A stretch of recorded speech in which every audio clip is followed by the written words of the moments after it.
చాలామంది భార్యాభర్తలు కలిసాక అసలు చేయాల్సిన పనులు ఏంటి అంటే కొన్ని విషయాలు కొంతమంది నియమాలు పాటిస్తూ ఉంటారు. ఇల్లు శుభ్రం చేయాలని, లేదంటే పక్క బట్టలు మార్చాలి కొన్ని ఇవి ఉంటాయి. సో, అసలు ఏం చేస్తే మంచిది?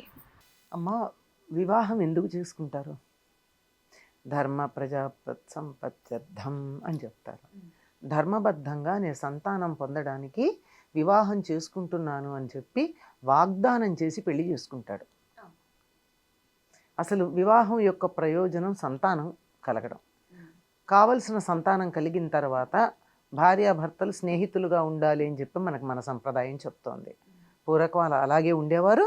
ఆ విధంగా వాళ్ళు గృహస్థాశ్రమం తర్వాత వానప్రస్థాశ్రమము అలా ఉండడం, తర్వాత ఆధ్యాత్మికంగా ఒకళ్ళకొకళ్ళు తోడుగా ఉండడం అట్లా చేసేవాళ్ళు తప్ప ఎంత వయసు వచ్చినా ఇంకా కాముకత్వంతో ఉండడం అనేది మన సనాతన ధర్మంలో లేదు.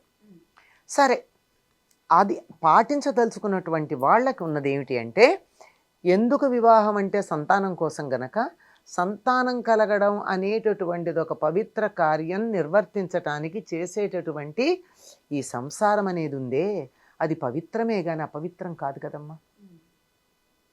దాన్ని ఎంత పవిత్రమైనదిగా చేశారో, అయితే దాని పవిత్రతని మనం కాపాడుతున్నామా లేదా అన్నది ఆలోచించాలి. అది అయిన తర్వాత ఇల్లు శుభ్రం చేయాలా అన్నది కాదు ముఖ్యం, దానికి ముందు మనం ఎంత శుచిగా ఉండాలి. అందుకే తప్పనిసరిగా స్నానం చెయ్యాలని చెప్తారు. దానికి ముందర సాయంకాలం స్నానం చేయాలి. పగటిపూట కలవకూడదు, రాత్రిపూటే కలవాలి. ఇద్దరూ కూడా శుచిగా ఉండాలి, శారీరకంగా మానసికంగా. అలా ఉన్నప్పుడు మాత్రమే మంచి సంతానం కలుగుతుంది అని. అయితే ఈ రోజుల్లో మాకు సంతానం అక్కర్లేదు కానీ సౌఖ్యం కావాలనే వాళ్ళు తయారయ్యారు.